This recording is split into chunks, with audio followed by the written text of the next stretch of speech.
E hoje eu quero ler com os irmãos no capítulo 2, dos versículos 37 ao 47. Então eu peço que, por favor, você abra a sua Bíblia ou acompanhe aqui na projeção a leitura de Atos, capítulo de número 2, e os versículos do 37 ao 47. Diz assim a palavra do Senhor: Quando ouviram isso, ficaram muito comovidos e perguntaram a Pedro e aos demais apóstolos: Que faremos, irmãos? Pedro respondeu: Arrependam-se e cada um de vocês seja batizado em nome de Jesus Cristo para a remissão dos seus pecados, e vocês receberão o dom do Espírito Santo. Porque a promessa é para vocês e para os seus filhos, e para todos os que estão longe, isto é, para todos aqueles que o Senhor nosso Deus chamar. Com muitas outras palavras deu testemunho e exortava-os, dizendo: Salvem-se desta geração perversa. Então os que aceitaram a palavra de Pedro foram batizados, havendo um acréscimo naquele dia de quase 3.000 pessoas. E perseveravam na doutrina dos apóstolos e na comunhão e no partir do pão e nas orações. Em cada alma havia temor, e muitos prodígios e sinais eram feitos por meio dos apóstolos. Todos os que criam estavam juntos e tinham tudo em comum. Vendiam as propriedades e bens, distribuindo o produto entre todos, à medida que alguém tinha necessidade. Diariamente perseveravam unânimes no templo, partiam pão de casa em casa e tomavam as suas refeições com alegria e singeleza de coração, louvando a Deus e contando com a simpatia de todo o povo. Enquanto isso, o Senhor lhes acrescentava dia a dia os que iam sendo salvos. Amém? Irmãos, eu quero falar com base nesta passagem que lemos sobre os frutos de uma pregação bíblica. Os frutos de uma pregação bíblica. Você vai lembrar que já é o terceiro domingo, não em sequência, que estamos aqui nos baseando no sermão de Pedro. No primeiro sermão, o tema foi o primeiro sermão da igreja. Depois falamos sobre as características, e o conteúdo do sermão. E hoje eu quero falar sobre os frutos da pregação bíblica. Esses frutos, irmãos, eles não estão nessa sequência necessariamente, que eu irei dizer agora, mas nós podemos identificar os frutos da seguinte maneira. Nós temos o primeiro fruto, que é o fruto da conversão. Veremos que a pregação bíblica, ela provoca conversões.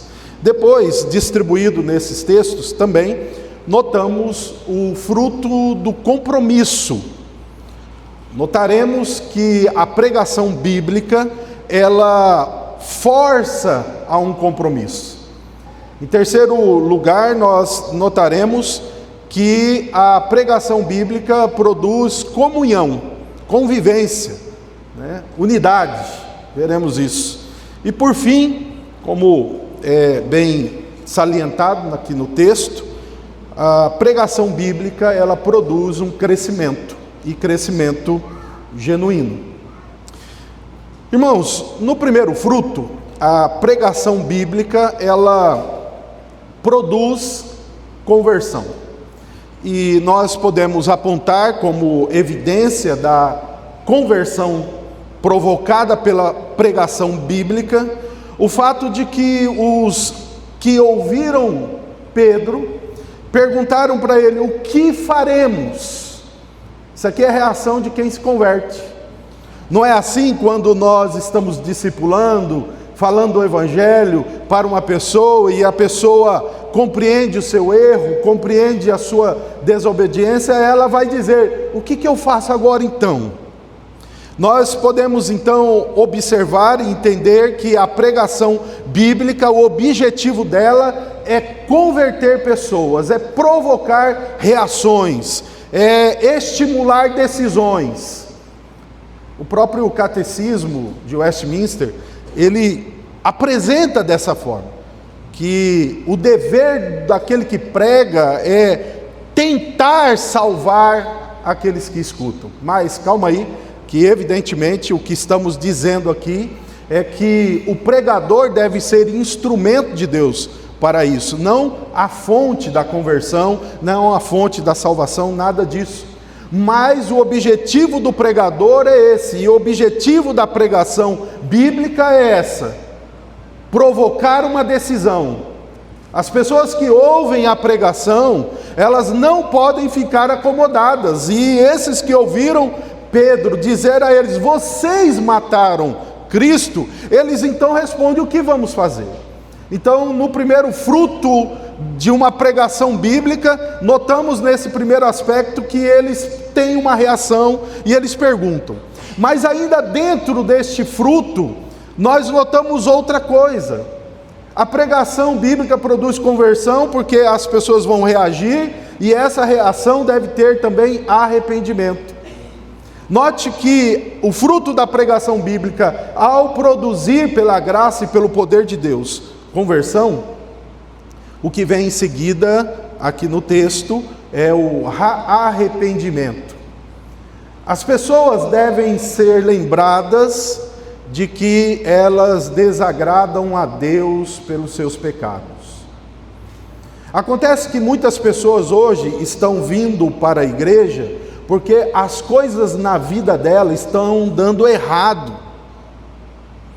As tentativas e as frustrações constantes em suas decisões e planos têm levado essas pessoas a acharem que elas precisam de Deus, e de fato, muitas procuram Deus por causa de suas necessidades, e não tem problema nenhum com isso, porque milhares de pessoas foram até Jesus por causa de suas enfermidades e foram curadas. Porém, nós não podemos deixar de dizer às pessoas que o que elas estão notando é simplesmente o resultado de uma péssima condição, uma condição pecaminosa. Ela precisa se arrepender. E quantas pessoas começam a vir à igreja e demora, irmãos, demora. Isso eu digo porque é assim, aconteceu assim comigo e com vários outros. Você vem para a igreja por alguma razão, o Espírito Santo ilumina sua mente, aquece seu coração, você se interessa por Cristo, mas cheio de confusão na mente, e na medida que você vai sendo instruído, ensinado, você começa a compreender que a razão de buscar ao Senhor é refúgio e perdão pela condição pecaminosa que se encontra. Por isso que a pregação bíblica deve provocar mudanças, ou seja, conversão, e também arrependimento. A pregação bíblica faz isso. A pregação bíblica ainda, irmãos, nesse primeiro ponto, desse primeiro fruto sobre a conversão, ela também produz, irmãos, mudança de comportamento. Sim. Não confunda a pregação da graça com aquilo que é chamado hoje de hipergraça. O que é hipergraça? A hipergraça é uma teoria hoje pregada em alguns lugares, em que você pode viver do jeito que você quiser, que você pode caminhar do jeito que você desejar, praticar o que você quiser, que não terá problema, porque a graça de Deus vai te perdoar. Ou seja, esse ensino chamado hipergraça é uma graça que perdoa, mas não transforma. É uma graça que oferece justificação, mas não dá santificação. E não existe graça dessa forma. Essa é uma graça falsa. Pois note que no sermão e no texto, a Bíblia diz que o apóstolo e os demais insistiam com eles ali, quando diziam: salvem-se desta geração pervertida. Ou seja, mudem de vida, abandone esse estilo de vida que está aí predominante, não é mais e não pode ser mais o estilo de vida de vocês. Então, no primeiro fruto da pregação bíblica, do ensino bíblico, do discipulado, enfim, de nossos encontros, estudos, qualquer que seja, grupo de mulheres, comunhão, reunião devocional por um ensaio de louvor, tudo devemos lembrar que a pregação bíblica produz conversão, e a conversão precisa ter esses elementos, questionamentos para mudar, precisa ter arrependimento, precisa ter mudança. Segundo fruto de uma pregação bíblica, a resposta de Pedro foi que eles deviam ser batizados. O segundo fruto de uma pregação bíblica é produzir crentes que tenham compromisso público com o Senhor Jesus. E Pedro diz isso para eles, que eles precisavam ser batizados em nome de Jesus Cristo, que foi uma prática primitiva do batismo, e isso, irmãos, resultou de fato em uma profissão pública de todos aqueles que ali estavam, ou seja, eles estavam assumindo um compromisso com o Senhor, não estavam ali apenas para ouvir, apenas para cantarem, apenas para participarem, mas eles agora estão assumindo um compromisso fiel com o Senhor. E o Pedro diz a eles: olha, sejam batizados para a remissão do pecado. Essa ideia aqui, irmãos, de batismo para a remissão de pecados, é uma linguagem bíblica que aproxima o símbolo daquilo que é simbolizado. A Escritura faz isso. Note, quando Jesus pega o pão e o cálice, ele diz: isto é o meu corpo. Mas o corpo dele estava ali. E por que ele estava dizendo que era o corpo? Porque o símbolo, o sacramento, o símbolo sensível da ordenança, geralmente é associado com aquilo que é simbolizado.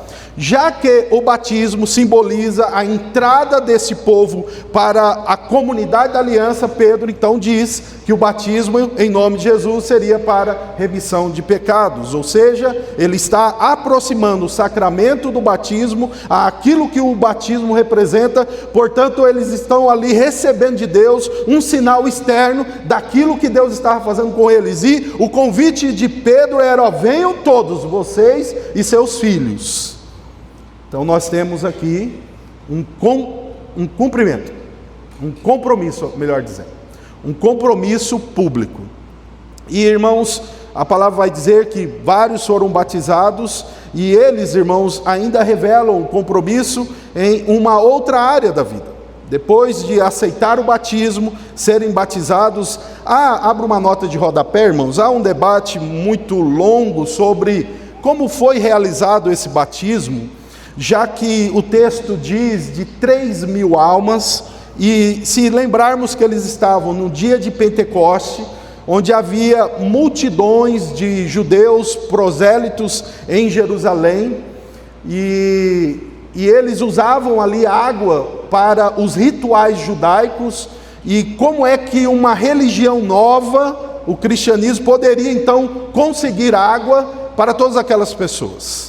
Então o debate aqui flui aí entre a forma do batismo. Aqueles que tentam evidenciar o batismo por imersão precisam encontrar evidências de que Pedro e os apóstolos teriam conseguido batizar essas 3.000 pessoas das 9 da manhã até as 6 da tarde, com que roupa, com que lugar, ainda que alguns apontem alguns tanques que existiam em Jerusalém. O fato é que aqueles tanques eram para as purificações judaicas, e aqui era uma ramificação não aceitável. Então alguns preferem a ideia de uma aspersão, de um derramamento, mas também é difícil detalhar isso, porque não sabemos se isso foi de cabeça a cabeça, ou se saiu jogando sobre todos, ou se foi imersão, jato d'água, se foi espirro, enfim, para nós não interessa. O texto está dizendo que foram batizados em nome do Senhor, 3.000 pessoas. Esse é o sinal de que a pregação bíblica gera compromisso. Mas, irmãos, como eu estava apresentando, a outra evidência do compromisso é o que é dito no versículo 42. O início diz: perseveravam na doutrina. Depois o texto lá no 46 vai dizer: perseveravam também no templo. Gerou compromisso. Então, os crentes ali foram desafiados a assumirem publicamente que eram crentes, por meio do batismo. Eles e todos os seus filhos. E agora está sendo dito que eles perseveravam, haviam perseverado. O que é isso?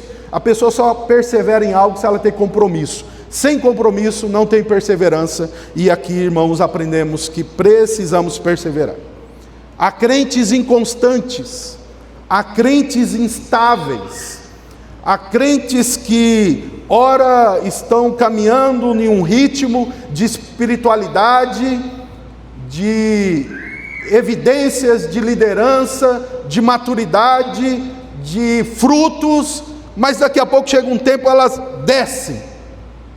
O que é isso, irmãos? Falta de perseverança. Geralmente isso acontece com pessoas inconsistentes. Há pouco conteúdo, há pouco fundamento e há pouca convicção. E a palavra aqui nos mostra claramente que havia perseverança da parte deles. Somos crentes perseverantes? Devemos pensar que a pregação bíblica, o ensino bíblico, há de produzir compromisso. Terceiro fruto, o texto diz também no 42 e depois no 44 e ainda no 46 que eles tinham unidade, ou seja, comunhão. A palavra comunhão significa literalmente partir pão, ou seja, numa convivência pessoal, íntima e familiar. A pregação bíblica, ela vai resultar em uma igreja unida. E note que a união aqui começa na doutrina. O texto diz que eles perseveravam na doutrina dos apóstolos, perseveravam nas orações, perseveravam no partir do pão, isto é, na ceia. Aqui notamos a necessidade de unidade, de união, de comunhão. E irmãos, os irmãos sabem que quando tratamos desse assunto, temos repetido constantemente a ideia e a necessidade bíblica de que uma igreja desunida, ela é uma igreja derrotada, ela é pior do que o reino de Satanás. Uma igreja sem unidade, ela é uma igreja fracassada, ela é uma igreja que será em breve qualquer outra coisa, menos a igreja do Senhor Jesus. Lembre-se que e eu repito isso sempre, vocês sabem disso, quando se questionou que Jesus expulsava demônios pelo espírito de Belzebu, o que Jesus responde aos fariseus? Satanás não ia dividir o seu próprio reino. Não era nem inteligente da parte dos críticos de Jesus dizer que Jesus estava possuído por demônio para expulsar demônio. Isso, irmãos, mostra que nem o inferno, nem o império das trevas, nem o diabo divide o reino. Portanto, quando membros de uma igreja, de uma comunidade local, divide a igreja, ele está pior do que Satanás. Talvez seria muito conveniente aprender, pelo menos nisso, algo com o diabo, para não dividir o reino. Mas, irmãos, o ensino bíblico é que haverá comunhão numa igreja verdadeira, numa igreja bíblica. E isso, irmãos, deve ser ensinado, isso deve ser pregado, porque constantemente o diabo está disposto de trazer desunião para a igreja, de qualquer forma, ou em doutrina, ou porque estão realizando alguma atividade, e aí esbarram um no outro, um não gosta do jeito que um faz, e aí por causa disso, isqueiros são acesos, e aí pegam uma chama por coisas imbecis e tão medíocres, quando o reino de Deus, o nome de Jesus, é o que deve ser glorificado. Então, a verdade bíblica demonstra que uma pregação bíblica vai gerar, além de conversões, além de compromisso, há de também gerar entre os crentes comunhão. Irmãos, a comunhão aqui mostra que era comunhão na doutrina, na oração e no trabalho. Acontece muitas vezes de uma comunidade cristã ter pessoas que se envolvem muito no trabalho e outros que só são consumidores e espectadores, mas não participam. E aqui vai um recado para toda a liderança e irmãos, e depois distribuam isso para outros líderes. Nós, irmãos, não podemos criar o hábito de achar que porque somos líderes, ou porque há uma diretoria ou uma liderança que só nós devemos fazer as coisas que aquele ministério deve fazer. Todos devem ser convidados para participar. Isso deve ser apresentado a possibilidade para todos. Não tem esse negócio de fazer algo e os outros não poderem participar. A liderança, ela encabeça, ela dá exemplo, ela trabalha, mas ela dá e apresenta para todos os liderados a oportunidade de participar e trabalhar. Unidade é isso, união é isso. Se não vierem, os líderes estão para fazer, mas devem apresentar. E aqui notamos que todos eles estavam envolvidos em uma plena comunhão. E também comunhão nas necessidades de uns com os outros. A Bíblia diz aqui que eles chegavam, lembre que nesse momento era a festividade ali em Jerusalém, e muitos afluíram ali para as festividades, então tinha pessoas que estavam ali sem nada, absolutamente sem nada, e apresenta aqui algo que faziam aqueles primeiros cristãos, eles vendiam as suas propriedades para socorrer aqueles irmãos que ali estavam. Eu já vi pessoas dizendo assim: eu não dou dízimo e não dou oferta, porque dízimo e oferta é do Velho Testamento. Eu sigo só o Novo Testamento. Tá bom, então vende suas coisas e distribui para todo mundo. Aqui, não está? Aqui nós observamos, irmãos, que nem isso e nem negar o outro ensino bíblico. A questão aqui era que todos os crentes estavam preocupados com a necessidade, tanto física, como espiritual, como emocional do próximo. Então isso é comunhão. Isso é comunhão. É procurar, ou se você souber das necessidades de outros, se você não pode supri-la, indique outros que possam ajudar, ore por ele, faça algo por ele. É isso que está ensinando. Comunhão é isso. Comunhão não é apenas saber que o outro está com problema, mas dar caminhos que possam ajudá-los a solucionar os seus problemas. Por último, irmãos, o último fruto de uma pregação bíblica. Aqui já notamos conversão, já notamos compromisso e, por último, nós temos o crescimento. Observe que no versículo 41 a Escritura diz que quase 3.000 pessoas foram batizadas. E depois, no fim do versículo 47, diz que enquanto isso, o Senhor lhes acrescentava dia a dia os que iam sendo salvos. Então, a pregação bíblica produz crescimento, mas muita calma nessa hora. O crescimento aqui, ele não é necessariamente e apenas o crescimento numérico, é também.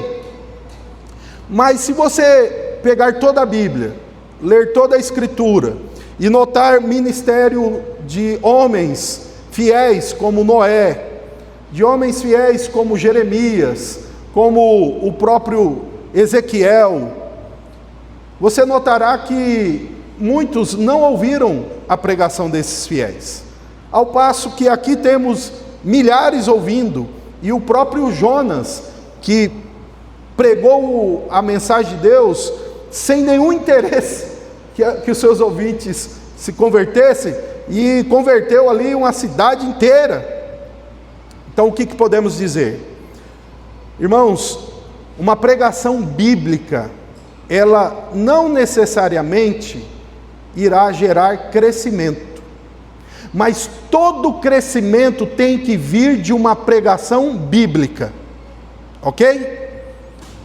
Então presta atenção, a pregação bíblica fiel, o ensino fiel, não necessariamente resultará em crescimento. Pode acontecer, aconteceu aqui, aconteceu em Jonas, mas não aconteceu em Noé, não aconteceu com Jeremias, não aconteceu com Ezequiel. Mas todo crescimento deve vir de uma pregação bíblica. Por quê? Porque senão nós iremos gerar bodes e não ovelhas. Nós vamos entreter pessoas e não convertê-las. Nós iremos apresentar uma filosofia de vida e não salvação para a vida. O crescimento que vem da pregação bíblica, desde que haja conversão, desde que haja compromisso, desde que haja comunhão, o crescimento será bíblico e saudável. Nós precisamos crescer, nós desejamos crescer, nós iremos crescer, mas iremos crescer de forma correta, de forma bíblica.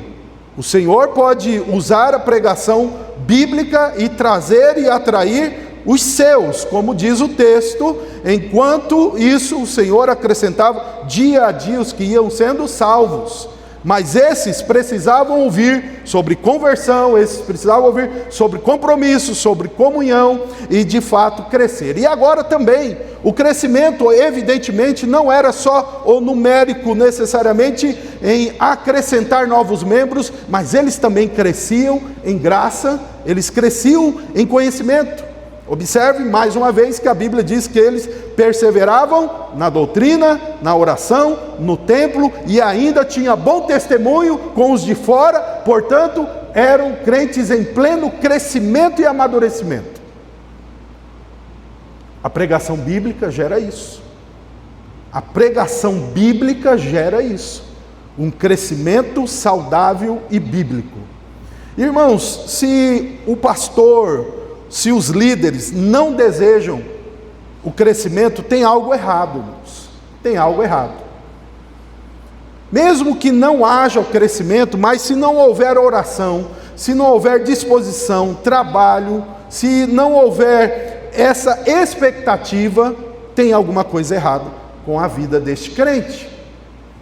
O crescimento, irmãos, é para a glória de Deus. O crescimento é para manter nas próximas gerações a adoração bíblica fiel, a adoração de Cristo.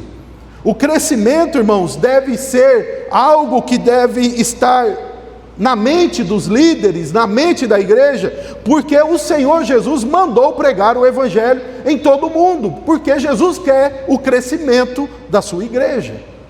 Mas esse crescimento deve seguir o padrão bíblico. Por exemplo, irmãos, nós iremos ter esse ano ainda o Outubro Rosa, programação das mulheres. Por que não, se temos aqui 70 irmãs, por que não cada uma não comece a orar para que nesse evento você traga pelo menos um visitante, uma visitante, que não conhece Jesus. De 70 teríamos 140 pessoas, ouvindo a mensagem que esperamos que o Senhor use para a conversão de pessoas. É muito isso? É muito? Não é muito. Desejar crescer, mas trabalhar para crescer. Temos que planejar e devemos trabalhar de forma intencional para o crescimento. Porque o culto foi dividido em 2 momentos, para ter mais espaço, para ter crescimento. E hoje, irmãos, quase iremos fazer 2 anos em setembro, nós estamos com quase o mesmo número de pessoas em ambos os cultos. Mas o que é que desejamos? Que dentro de 1 ano, os 2 cultos possam atingir a capacidade máxima das poltronas que temos aqui, que são 220 poltronas. Você deseja isso? Você ora por isso? Você sonha por isso? Você quer ver mais pessoas sendo instruídas na palavra, vivendo em comunhão, se convertendo e tendo compromisso com o Senhor? Faça algo, viva nessa direção, deseje isso. Então, a pregação bíblica produz frutos. E que o Senhor dê a essa igreja, dê a nós e a cada um esses frutos. Porque apesar de alguns deles, como a conversão, acontece no momento, irmãos, histórico da nossa vida, mas devemos sempre preservar, cuidar com muito zelo de nossa conversão e principalmente das partes da conversão, como que é a própria ideia do arrependimento. Lembre-se que o compromisso público é necessário. Se você também ainda não é batizado, se você não professou a sua fé, se você ainda não é membro de igreja, o que está esperando? É porque eu preciso mudar aquilo e mudar aquilo outro. Então mude, rápido. É assim. Quem quer ter o compromisso vai mudar. Mas muitas vezes preferimos continuar no mundo do que ter o compromisso. Aprendemos também, irmãos, a necessidade da comunhão, da convivência, do amor uns pelos outros. Diante disso, o Senhor dará o quarto fruto, que é o crescimento. Amém?